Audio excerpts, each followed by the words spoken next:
Hi hello Telangana రాష్ట్ర ప్రజలకు నమస్తే, గుడ్ మార్నింగ్, శుభోదయం. ఇక ఈరోజు మన ప్రజావాణి తెలుగు దినపత్రికలోని మెయిన్ పేజ్ ఎడిషన్ వార్తా విశేషాలు ఏ విధంగా ఒకసారి మనం చూద్దాం. రేఖా గుప్తా అనే నేను ఢిల్లీ సీఎంగా రేఖా గుప్తా ప్రమాణ స్వీకారం.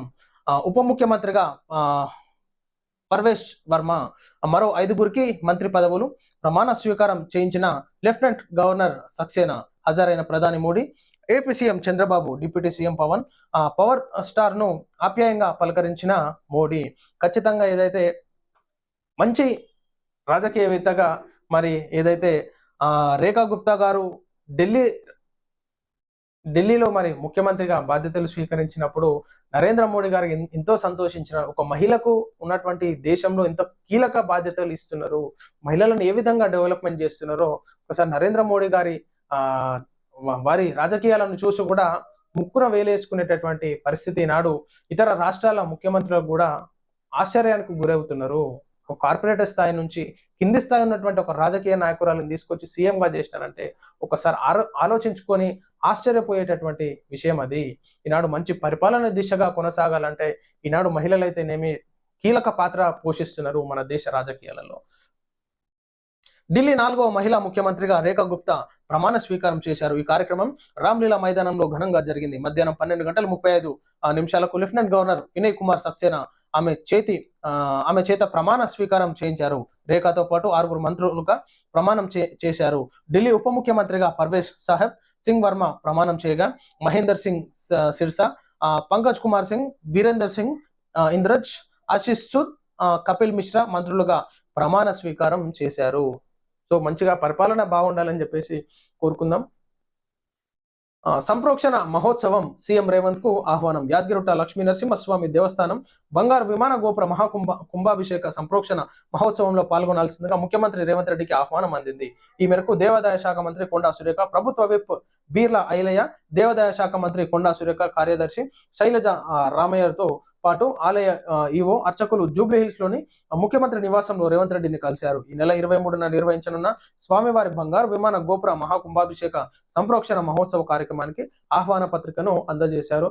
ఏదైతే మన యాదాద్రి లక్ష్మీ నరసింహస్వామి ఆలయం ఉందో, సో అక్కడ జరిగేటటువంటి కార్యక్రమానికి మరి రేవంత్ రెడ్డి గారి దగ్గరికి మన కొండా సురేఖ గారు, యువ గారు, మరి ప్రభుత్వ బీర్ల ఐలయ్య గారితో మరి అక్కడ ఆహ్వానం ఇవ్వడం జరిగింది.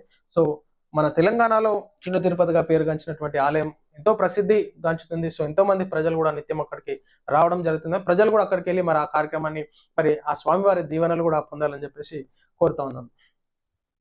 హైడ్రాలో డిఆర్ఎఫ్ పాత్ర కీలకం. కమిషనర్ ఏవి రంగనాథ్, హైడ్రా నిర్వహిస్తున్న విధులన్నిటిలో డిఆర్ఎఫ్ బృందాల పాత్ర చాలా కీలకమైందని హైడ్రా కమిషనర్ ఏవి రంగనాథ్ అన్నారు. ప్రభుత్వ లక్ష్యాలు, ప్రజల అంచనాల మేరకు హైడ్రా పని చేయాల్సిన అవసరం ఉందని, ఈ విషయంలో అందరూ అప్రమత్తంగా ఉండాలని సూచించారు. ఖచ్చితంగా ఏదైతే రాష్ట్ర ప్రభుత్వం నిర్ణయాలు తీసుకున్నారో దానికి అనుగుణంగా మనం ముందుకెళ్తున్నారు ఏవి రంగనాథ్ గారు.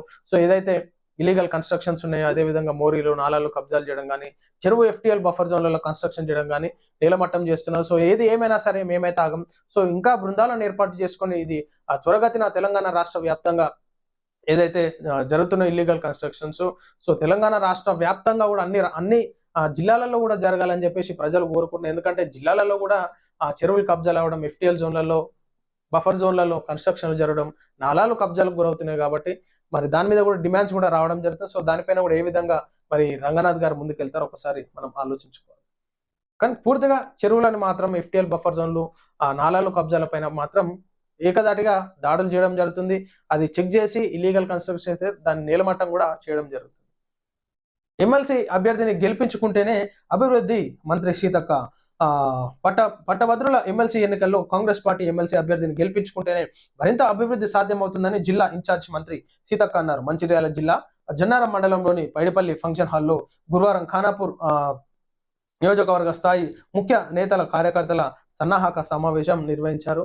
సో డెవలప్మెంట్ ఏ విధంగా జరుగుతుంది, ఏ నాయకుడిని ఎన్నుకుంటే డెవలప్మెంట్ జరుగుతుందో అక్కడ స్థానికంగా ఉండేటటువంటి ప్రజలకి, ఓటేసేటటువంటి ప్రజలకి, విద్యార్థులకి ఖచ్చితంగా తెలుస్తుంది. సో సరైన నాయకుడిని ఎన్నుకోవాలని చెప్పేసి కోరుతాం. ఎవరు వచ్చి ఎన్ని హామీలు ఇచ్చినా, ఏం చేస్తామన్నా కానీ ఖచ్చితంగా మీరు విద్యార్థులు ఆలోచించుకొని ఓటేస్తేనే ఈనాడు తెలంగాణ రాష్ట్రంలో ఒక చైతన్యం అనేది విద్యార్థుల ద్వారానే రావాలి. ఏ నాయకుడిని ఎన్నుకోవాలి, ఏ నాయకుడిని సైడ్కి జరపాలి, అభివృద్ధిని ఏ విధంగా తీసుకొచ్చే నాయకుడు ఉన్నారో వాళ్ళకు ఓట్లేసి గెలిపించుకోండి. తర్వాత ఓటేసి బాధపడకండి ప్రజలారా. సీఎం రేవంత్ మొద్దు నిద్ర వీడాలి. ఏపీకి నాగార్జున సాగర్ నీటిని తరలిస్తుంటే ఏం చేస్తున్నారు? ఏపీకి నాగార్జున సాగర్ నీటిని తరలిస్తుంటే ఏం చేస్తున్నారు? రోజు సుమారు 2000 టీఎంసీల నీరు ఏపీకి చేరుతుంది. ఇలాగే కొనసాగితే నల్గొండ, మహబూబ్ నగర్, ఖమ్మం, హైదరాబాద్ కు తాగునీరు కూడా ఉండదు. దీనిపై రేవంత్ ఎందుకు చర్యలు తీసుకోవడం లేదు? శిష్యుడి సహకారంతో చంద్రబాబు ఈజీగా నీటిని తరలించుకుపోతున్నారు. జల దోపిడీ కేంద్ర మంత్రి కిషన్ రెడ్డికి కనిపించడం లేదా? మాజీ మంత్రి హరీష్ రావు ఫైర్. ఏపీకి నాగార్జున సాగర్ నీటిని తరలించడంపై బీఆర్ఎస్ పార్టీ ఎమ్మెల్యే మాజీ మంత్రి హరీష్ రావు సీరియస్ అయ్యారు. తెలంగాణ సీఎం రేవంత్ రెడ్డి ఇప్పటికైనా ముద్దు నిద్ర వీడాలని మండిపడ్డారు. ఖచ్చితంగా ఏదైతే ప్రతిపక్షంలో ఉన్న పార్టీ అయినా సరే మీరు ఎంత గట్టిగా కౌంటర్ ఇచ్చి ఉన్నటువంటి సమస్యలను బయటకు తీసి ప్రజలకు చూపించినప్పుడే తెలుస్తుంది. రేవంత్ రెడ్డి గారు కూడా మరి జరిగేటటువంటి విషయం పైన కూడా చర్యలు తీసుకోవాలి. మన తెలంగాణ రాష్ట్రంలో మరి ఏదైతే నాగార్జున సాగర్ నుంచి ఏపీకి వెళ్ళేటటువంటి జలాలు ఉన్నాయో వాటిని మనం కాపాడుకోవాలి. ఉన్నటువంటి ఈ సమ్మర్ సీజన్ లో మరి రైతులకైతేనేమి ఉన్నటువంటి ప్రజలకు కూడా ఏ విధమైనటువంటి ఇబ్బంది కలగకుండా చూడాలి. ఎందుకంటే నీటి వనరులను మనం కాపాడుకున్నప్పుడే మనం ప్రజలకి మంచి వ్యవసాయ రంగానికి అయితేనేమి త్రాగునీటి సమస్యలు అయితేనేమి వాటికి లోటు లేకుండా చూసుకోవాలని చెప్పేసి కోరుతా ఉన్నాం. తెలంగాణ అభివృద్ధికి కేంద్రం కృషి.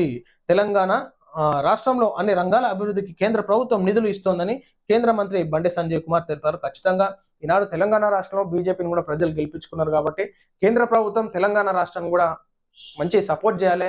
ఆర్థికంగా కూడా సపోర్ట్ చేసి అన్ని రంగాలలో కూడా డెవలప్మెంట్ చేయడానికి నరేంద్ర మోడీ గారిని మీరు కూడా అడిగి ఉన్నటువంటి రాష్ట్ర ప్రభుత్వానికి నిధులు తీసుకురావాలని చెప్పేసి కోరుతున్నాం.